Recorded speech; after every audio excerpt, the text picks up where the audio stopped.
UKLO 1 year masters. No IELTS required up to 5 years visa. High visa success rate. చూస్తారు కాంగ్రెస్ ఏందో చూస్తారు అని వాళ్ళు అంటా ఉన్నారు. మళ్ళీ చూద్దాం చూద్దాం 4 ఏళ్ళ టైం వరకు ఇంకా ఈ రాష్ట్రాన్ని ఏం చేస్తాడు ఎట్లా చేస్తాడు చూద్దాం, ఓపికతో పడదాం.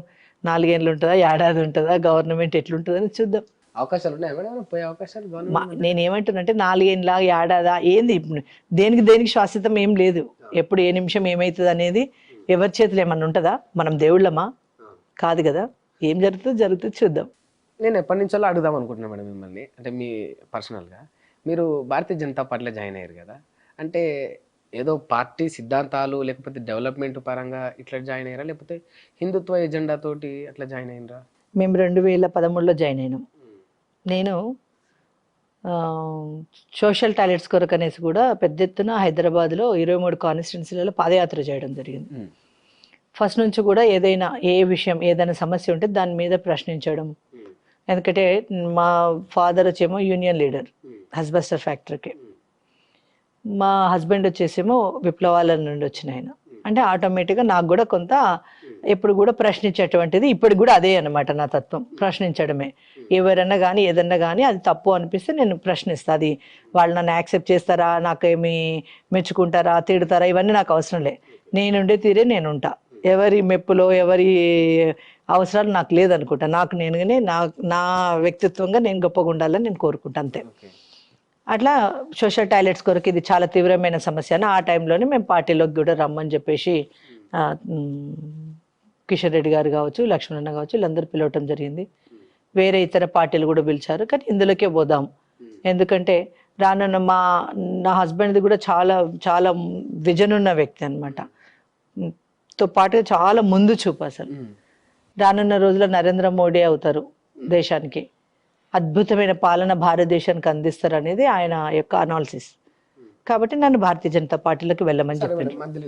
హిందుత్వము, మీ హస్బెండ్ గారు లెఫ్టిస్ట్ భావజాలం ఉన్నవారని తెలిసింది. అవును.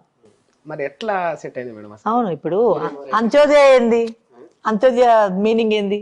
జనాలు బాగుండాలి అంతే, అల్టిమేట్ గా ఏం కోరుకున్నా జరగాలి కదా. మావోయిస్టుల వాళ్ళ అంతిమది ఏంటి? జనాలకు మంచి జరగాలి, అందరూ బాగుండాలి, అంతే కదా. అంటే ఈరోజు వాళ్ళదొక ఏజెండా, వీళ్ళదొక ఏజెండా, కానీ రెండు క్వైట్ ఆపోజిట్ కదా. నేనేమంటున్నా అంటే ఈరోజు వాళ్ళు కోరుకున్నది కూడా ప్రజలు బాగుండాలనేసి, వాళ్ళు కోరుకున్నది కూడా అంత్యోదయ సిద్ధాంతం ఉన్న వాళ్ళే. కాకపోతే వాళ్ళు వచ్చేసేమో తుపాకులు బట్టి అడవులకు వెళ్ళిండ్రు, వీళ్ళేమో కలం బట్టి ప్రజల మధ్యలోకి వచ్చారు. అంటే ఈరోజు కలం అనేది గొప్పది. కలం అనేటువంటి ఒక కళ, ఒక పెన్నుతో రాసింది చరిత్రలో నిలబడింది. ఈరోజు వాళ్ళు తుపాకీ బట్టి రక్తంతో చూసిరు కాబట్టి చరిత్రలో వాళ్ళు నిలబడలేకపోయినరు. అంటే ఎంచుకున్న మార్గాలు వేరు, కానీ అంతిమంగా పేద ప్రజల కోసమే అన్నమాట అని నా ఒపీనియన్ అది.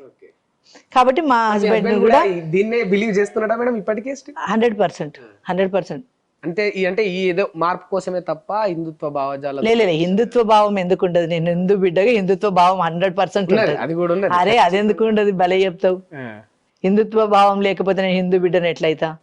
అంటే పర్టికులర్ పార్టీలో జాయిన్ అవ్వడానికి నేనేమంటున్నా అంటే అదొక అంశం.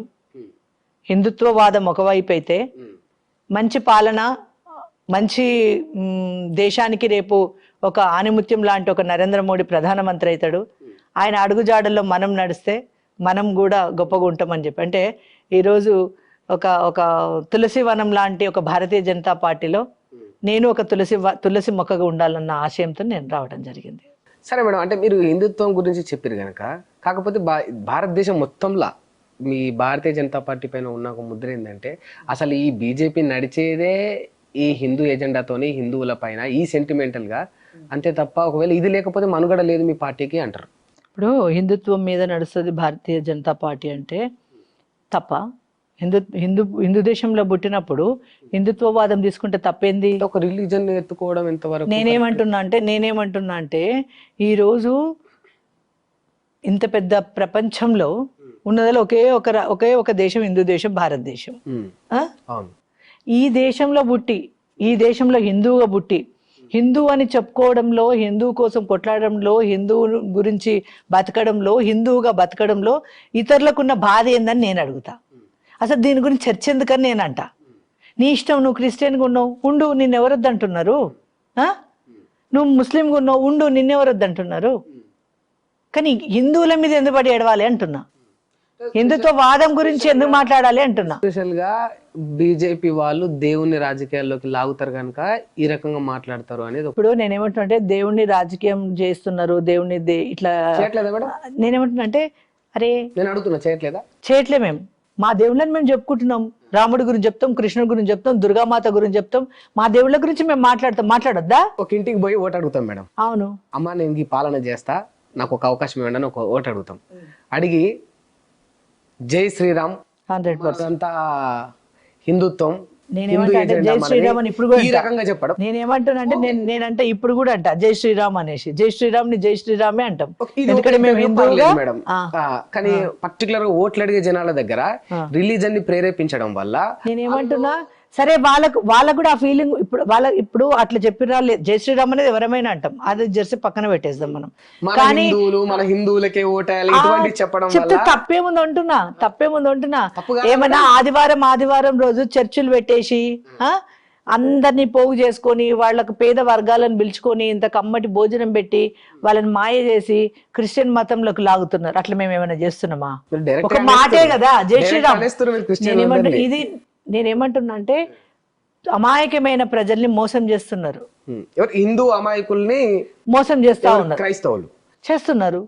ఓన్లీ క్రైస్తవులా? ముస్లింలు కూడా? ముస్లింలది ఇప్పుడు వాళ్ళది వేరు. మరి ఇదైతే గ్రామానికి చర్చిలు కడుతున్నారు. గ్రామానికి చర్చిలు కట్టేసి పేద వర్గాల చర్చిలు నేను కట్టొద్దని నేను చెప్పట్లేదు, కట్టుకోవాలి, తప్పులేదు ఇక్కడ. కానీ నువ్వు అంటున్నావు కదా వాళ్ళు కట్టుకోద్దా, తప్పలేదా అంటున్నావు కదా. మేమంటే తప్ప, మరి ఎందుకు అడుగుతున్నావు? ఓట దగ్గర ఎందుకని? నువ్వు విన్నావా? నువ్వు చూసినావా? ఒక వీడియో చూపెట్టట్లేదు. అరే రామశంకర అంటే వాళ్ళు కట్టుకోవద్దా, వాళ్ళు మాట్లాడొద్దా? మరి మేము మాట్లాడొద్దా? మేము మాట్లాడితే తప్పొచ్చింది, వాళ్ళు కట్టుకొని వాళ్ళు అన్ని చేస్తే తప్పలేదా? అసలు ఇలాంటి టాపిక్ ఇలాంటి అన్ని ఎంతసేపు అసలు అనవసరంగా భారతీయ జనతా పార్టీ మీద బురద జల్లే వ్యవహారాలు తప్ప ఇంకోటి ఏం లేదు ఇక్కడ. నెక్స్ట్ అంతే తప్ప ఈ బీజేపీ దీనిపైన ఏం నడవదు.